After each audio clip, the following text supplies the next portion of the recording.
Hello বন্ধুরা, আশা করছি তোমরা সবাই ভালো আছো। সবাইকে জানাই শুভ বিজয় প্রীতির শুভেচ্ছা ও অভিনন্দন। আজ চলে এলাম আরও একটা নতুন গল্প নিয়ে, যেটা অন্য গল্পগুলোর থেকে একটু আলাদা, একটু রোমাঞ্চকর। গল্পটির নাম হোস্টেলে হত্যা। গল্পটি ন্যারেট করেছে সাগরিকা এবং গল্পের অন্যান্য চরিত্রে শ্রাবণী, সুপ্রতীক আর শুভম। তাহলে বেশি দেরি না করে শুরু করা যাক।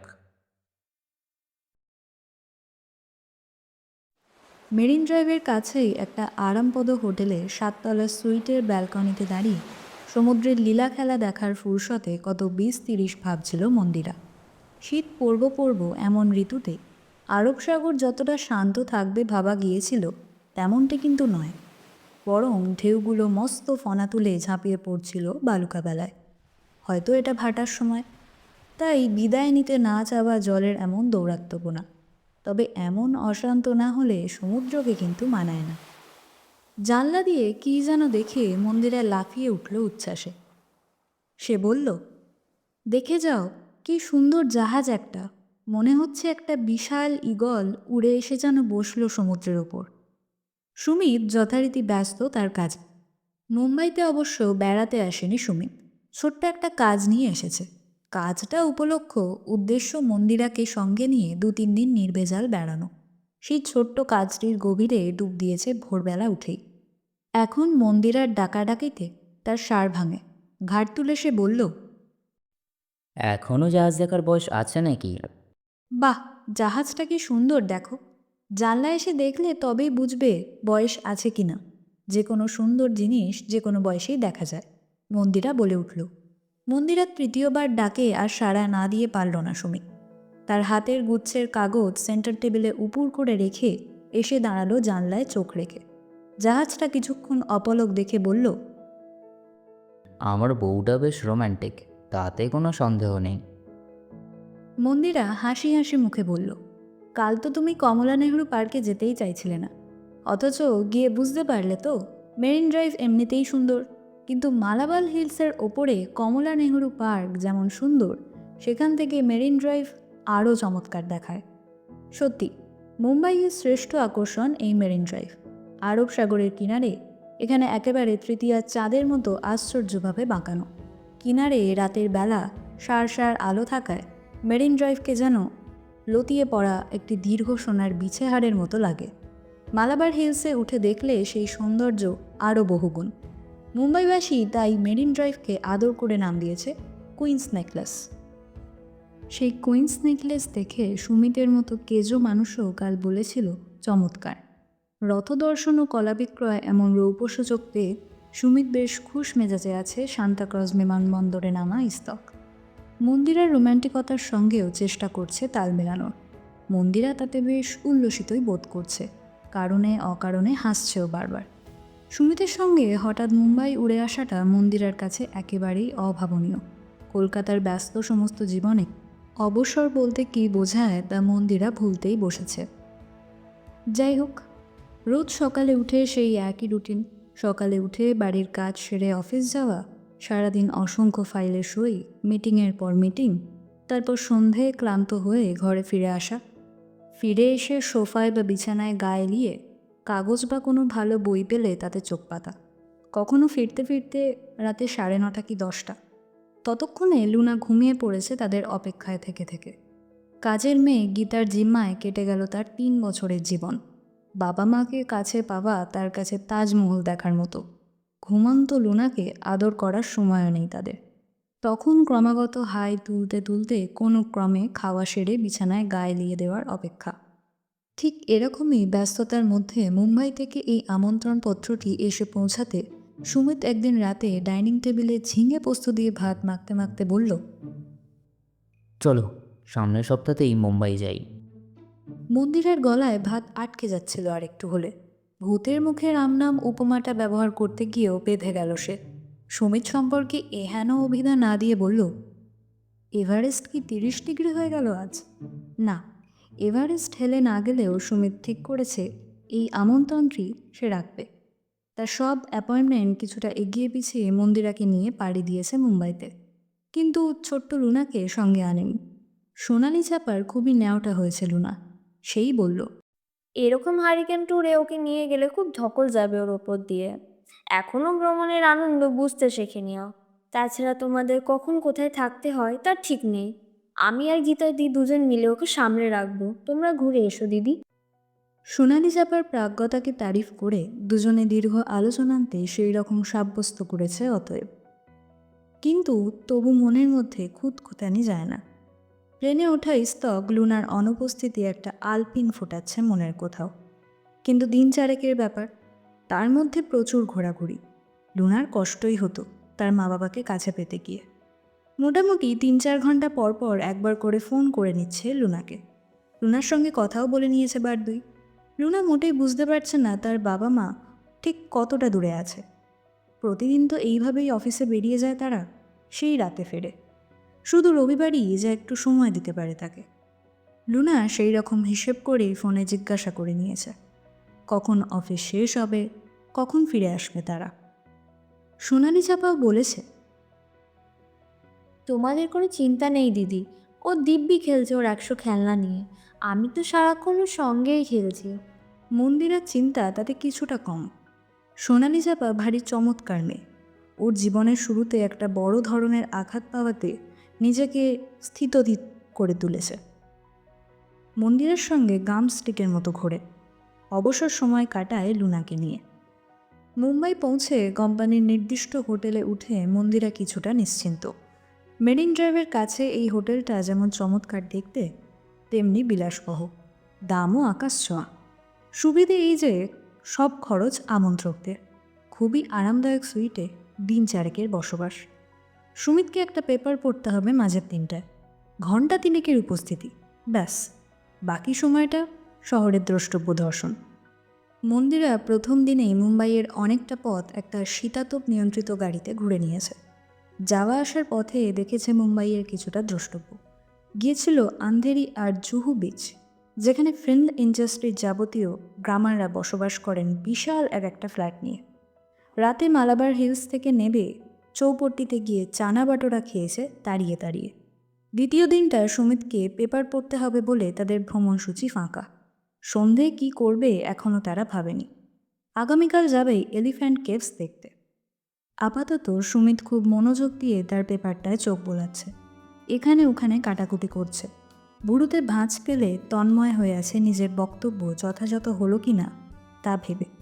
একটু আগেই সে তার দ্বিতীয়বারের কফি খাওয়া শেষ করেছে। পেপারে মনোনিবেশ করার ফুরসতে তাকাচ্ছে দেয়াল ঘড়িটার দিকে। এবারে শেভ করে প্রস্তুত হবে তার সেমিনারের জায়গায় যাওয়ার জন্য। তার মধ্যেই মন্দিরাকে সে বলল, তুমি কি সেমিনার শুনতে যাবে? মন্দিরার যাওয়ার তেমন ইচ্ছে নেই। সে বলল, কাল সারাদিন জার্নি করে কিছুতেই শরীরে জুত পাচ্ছি না। সেই শুনে সুমিত বলল, তাহলে ছেড়ে দাও। আমার পেপার তো তোমার 3বার পড়া, বাকিদের পেপার শুনে সময় নষ্ট নাই বা করলে। মন্দিরা জানে তার উপর সুমিত কখনো জোর করে না।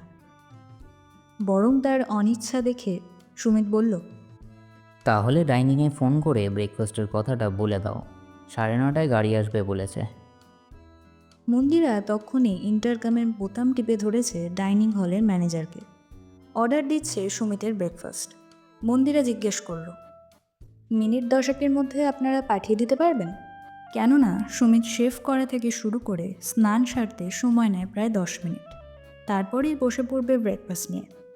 হোটেলটা দারুণ কর্মতৎপর। তার অর্ডার দেওয়ার পর তাদের রুমে ব্রেকফাস্ট আসতে ঠিক 10 মিনিটই লাগলো। সাদা ঝকঝকে প্লেটে ডাবল ডিমের ঘন হলুদ অমলেট, তাতে উকি মারছে টমেটোর লাল সৌন্দর্য। সুমিত পছন্দ করে এমনটাই রং। বলে খাবার প্লেটের রং হবে ঘন হলুদ আর সবুজ। এরকম নানা বাহানা আছে তার। পেপার বার কয়েক ঝালিয়ে সুমিত তড়াক করে লাফিয়ে উঠল হাতের ঘড়িটা দেখে। বুঝলো দেরি হয়ে গেছে তার। বুঝতে না বুঝতেই বসে পড়ল ব্রেকফাস্ট নিয়ে। সুমিত ততক্ষণে সোফা থেকে উঠে দাঁড়িয়েছে আয়নার সামনে। এবার শুরু হবে তার দিনের রেলগাড়ি। সুমিতের পাজামা পাঞ্জাবি পরা শরীরটার দিকে এক পলক চাউনি ছুঁড়ে মন্দিরা লাল হলুদ অমলেট সবে ঢেলেছে প্লেটে। সেই সময় চমৎকার জল তরঙ্গের সুরে মোবাইলটা বাজল। অন্যদিনকার চেয়ে একটু বেশিই জোরে। মোবাইলটা সুমিতের। সুমিত ততক্ষণে সাবানের ফেনায় ভরপুর করে ফেলেছে 2 গাল। ভুরুতে ভাঁজ ফেলে সে বলল, কী জানি এখন আবার কে ফোন করলো।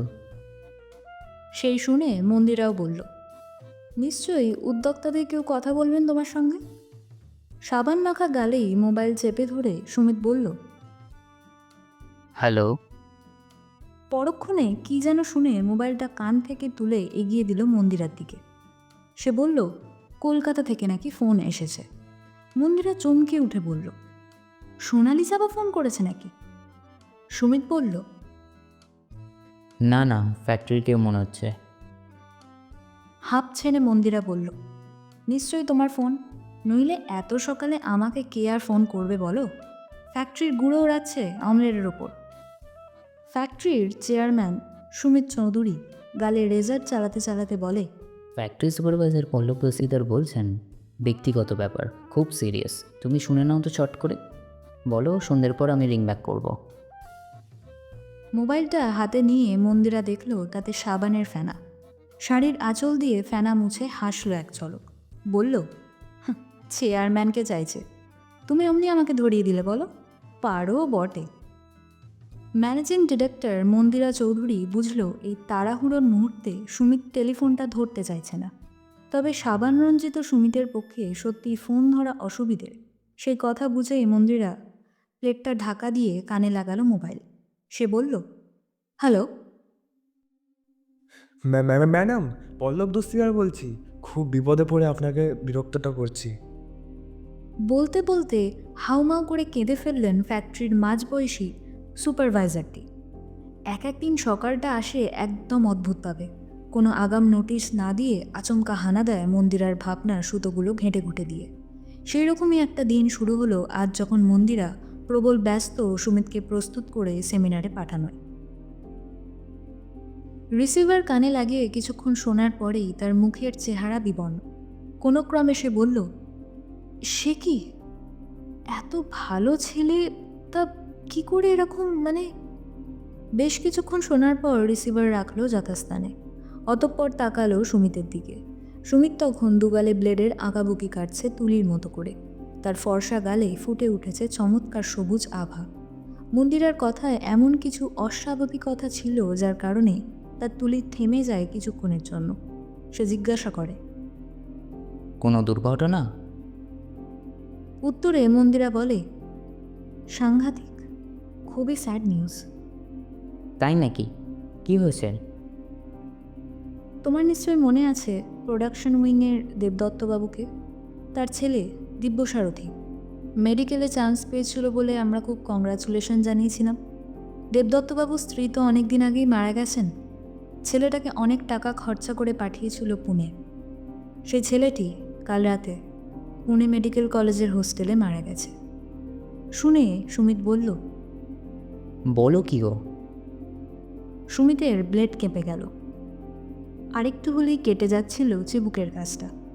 সে বলল, সে তো খুব ভালো ছেলে, উচ্চ মাধ্যমিকে অনেকগুলো লেটার পেয়েছিল। কি হয়েছিল তার? কোনো অসুখ বিসুখ?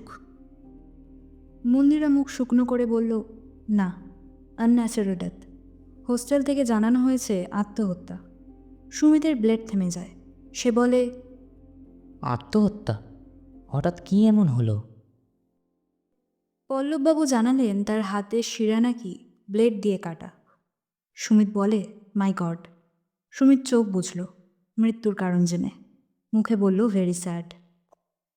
দেবদত্তবাবু এই সব কিছু শুনে পুলিশকে নাকি বলেছেন, আমার ছেলে এভাবে আত্মহত্যা করতেই পারেন না, ওকে খুন করা হয়েছে। সুমিত বলল, খুন? বহুক্ষণ তার মুখে কথাই সরল না। স্তম্ভিত মুখে মন্দিরের দিকে তাকিয়ে থাকে। তারপর সব কিছু কাটিয়ে বলে, তাহলে তো খুবই সিরিয়াস ব্যাপার। কি করবে এখন? মন্দিরা উত্তরে বলল, পল্লববাবু পুনে মেডিকেল কলেজটার ঠিকানা দিয়ে দিলেন। বললেন, দেবদত্তবাবু এই একটু আগে খবরটা পেয়ে পাগলের মতো কান্নাকাটি করছেন। আমরা প্লেনের খবর নিতে গিয়ে শুনলাম পুনে যাওয়ার একটাই ফ্লাইট, সেটা সকাল 6টায়। সারাদিনে আর কোনো ফ্লাইট নেই। মুম্বাই যাওয়ার সকালের ফ্লাইট ছেড়ে গেছে সকাল 6:30 নাগাদ। নেক্সট ফ্লাইট বলতে সেই বেলা 11:50। মুম্বাই থেকে পুনে বাই রোডে যেতে গেলে রাত 9টা 9:30 আগে পৌঁছানোর কোনো সুযোগ নেই। কাল রাতে আপনাদের খুঁজেছিলেন ফোনে। আপনারা মুম্বাই আছেন জেনে বললেন ঘটনাটা আপনাদের জানাতে, যদি কোনো রকম সাহায্য করতে পারি আমরা। কি কষ্টকর বলো। এই সব কিছু শুনে সুমিত বলে, আমার তো মনে হয় এখনই পুনে যাওয়ার দরকার, কিন্তু অন্তত বিকেল 4টের আগে আমি তো ফ্রি হতে পারবো না। মন্দিরার যা স্বভাব তাতে সে ছটফট করে ওঠে। সুমিত এসেছে তার কাজে, মন্দিরের কাছে এটা একটা প্লেজার ট্রিপ। আর কয়েক ঘন্টা পরেই অবশ্য সেমিনারের পালা। সেটা চুকলেই তারা দুজনে ফ্রি। ভেবে রেখেছে কাল সারাদিন এলিফ্যান্টা দ্বীপে যাওয়া ছাড়া গোটা মুম্বাইয়ের আরও কিছু এলাকা ঘুরে বেড়াবে নিজেদের ইচ্ছে মতো। তাদের এই ভাবনাসূচির মধ্যে হঠাৎ এহেন ঘটন। এই সামান্য সময়ে বাইরে বেড়াতে এসে এরকম একটি জটিল আবর্তে জড়িয়ে পড়তে হবে তা সে একেবারেই ভাবেনি। পল্লববাবু তার এই কলিগ বন্ধুর দুঃখে যেভাবে কেঁদে ফেললেন তাতে মন্দিরা খুবই বিচলিত বোধ করেছিল। এখানে থেকে পুনে খুব কাছে তো নয়। ম্যানেজারের কাছে ফোন করে জেনে নিল 163 কিলোমিটার, গাড়িতে গেলে ঘন্টা 4-5। পুনে শহরে সে কখনো যায়নি, অতএব চেনেও না শহরটা। সেক্ষেত্রে তার পক্ষে বিভুইয়ের একটি শহরে একা যাওয়াটা খুবই অসুবিধের। বিষয়টা সুমিত বুঝে ফেলল তক্ষুনি। সে বলল, দেবদত্তবাবুর বিপদের দিনে আমাদের তার পাশে দাঁড়ানো উচিত। আমি এখানকার সেমিনারদের বলছি একটা গাড়ির ব্যবস্থা করে দিতে, যাতে তুমি এখনই রওনা দিতে পারো পুনে। কিন্তু শহরটা তোমার কাছে অচেনা। একজন বিশ্বস্ত লোক যদি ওরা তোমাকে দেন, যিনি পুনে শহরটা চেনেন, তাহলে তুমি দ্রুত পৌঁছে যেতে পারবে সেখানে, তাই না? মন্দিরা ঠিক এরকমটাই ভাবছিল পল্লববাবুর ফোন পাওয়ার পর থেকে। সুমিত প্রায় থট রিডিংয়ের মতো জেনে ফেলেছে তার অভিপ্রায়। সেমিনারের পেপার পড়ার ভাবনার মধ্যেও যে সে মন্দিরার জন্য এত কথা ভেবেছে, এটাই মন্দিরের কাছে বিস্ময়ের। সুমিত তাহলে তার কোম্পানির বাইরের জগৎটাতেও ঘুরছে। Nothing like that. মন্দিরা তৎক্ষণাৎ সিদ্ধান্ত নিয়ে ফেলল যে সে ব্রেকফাস্ট সেরেই রওনা হবে পুনের উদ্দেশ্যে। যাওয়ার পথে কোথাও খেয়ে নেবে দুপুরের খাবার। মুম্বাই থেকে তার পুনে যাওয়ার মধ্যে দেবদত্তবাবু কলকাতা থেকে এসে পৌঁছতে পারবেন না কিছুতেই। একমাত্র সন্তানের মৃত্যুতে খুবই বিপর্যস্ত। মন্দিরা চাইছে তিনি পৌঁছানোর আগে সেখানে পৌঁছতে। তাকে দেখলে ভয়ঙ্কর দুর্ঘটনার মুখোমুখি লড়াই করার সাহস পাবে না কিছুটা। সুমিত তাকে প্রস্তুত হতে বলে বলল, তুমি গিয়ে তোমার কাজ শুরু করো, তারপর কয়েক ঘন্টার মধ্যে আমিও গিয়ে পৌঁছাবো। মন্দিরা মাথা নেড়ে বলল, তোমার কি যাওয়ার দরকার হবে? সারাদিন তোমার উপর দিয়ে যা ধকল যাবে। তারপর পরক্ষণেই মন্দিরা বলল, ঠিক আছে, আমি ওখানে পৌঁছে আগে পরিস্থিতি বুঝি। যদি মনে হয় তোমার প্রয়োজন আছে তাহলে মোবাইলে আমি তোমাকে জানিয়ে দেবো। আর তেমন দরকার না হলে তোমাকে এর যেতে হবে না। I will take care of that. আমি যাচ্ছি ওদের হোস্টেলে। ওখানে গেলে হয়তো কিছুটা পরিষ্কার হবে ব্যাপারটা। আগে বুঝি সুইসাইড না মার্ডার। হয়তো সুইসাইড। আজকালকার দিনে অল্প বয়সীরা কত সামান্য কারণে কত অসামান্য ঘটনা ঘটিয়ে ফেলেছে। পরীক্ষা একটু খারাপ হলো, অমনি সুইসাইডের ভাবনা। কি অবস্থা! যেন এইটাই জীবনের শেষ পরীক্ষা। এই পরীক্ষাটা খারাপ হলো মানে জীবন আর কিছুই হবে না। কিন্তু একটু ধৈর্য ধরলেই যে তার জীবন বদলে যেতে পারত। হয়তো পরের পরীক্ষায় একটা অসাধারণ রেজাল্ট করে ফেলতো। তখন মনে হবে জীবন অনেক বড়। জীবনের একটা বছর নষ্ট হওয়া তেমন কিছুই নয়। সুমিতকে একই সঙ্গে উদ্বিগ্ন ও চিন্তিত দেখায়। কবজিতে চোখ রাখে। তার সময় এখন দৌড়াচ্ছে 100 মিটারের স্প্রিন্টারের মতো। মন্দিরাও সচেতন হয়। এখন মোটেই বক্তৃতা দেওয়ার সময় নয়। সেমিনারের কথাও ভাবতে হচ্ছে সুমিতকে। এদিকে একজন ব্রিলিয়েন্ট তরুণের মৃত্যু সংবাদ, অন্যদিকে তার প্রফেশনাল জীবনের ঝামেলা। সুমিতের ততক্ষণে ব্রেকফাস্ট খাওয়া শেষ।